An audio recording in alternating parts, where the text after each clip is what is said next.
Gikumpirma sa Northern Mindanao Medical Center nga nagnegatibo sa COVID-19 ang unang batch sa mga medical personnel nga mibantay sa mga COVID-19 related patients. Samtang usa ka PUI ang gibalhin na sa Barangay Isolation Unit samtang nagpaabot sa iyang confirmatory result. Dugang detalye sa report ni Cyril Chavez.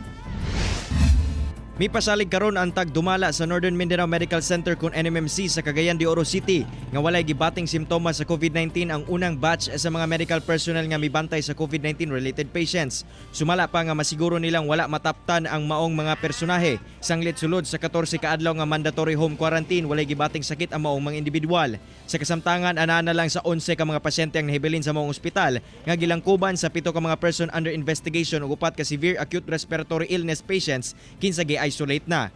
Mas ubos kini nga ihap kung itandi sa mga milabayng simana. Sa period sa 2 weeks, iobserbahan sila kung doon na ba sila gipakita nga simptoma o reklamo nga related sa COVID-19 like ilanat, sipon, ubo.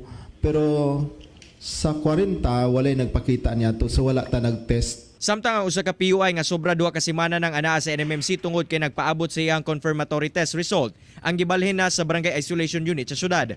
Sigon pa sa otoridad nga dunay 57 ka mga Barangay Isolation Unit sa Dakbayan ug pwede na kining gamiton alang sa mga PUI ug PUM nga mild symptoms o walay espasyo nga ma-isolate silang panimalay. Normally, usahay, mugawas ang resulta nga kung nipauli na ang pasyente, mugawas ang resulta nga positive.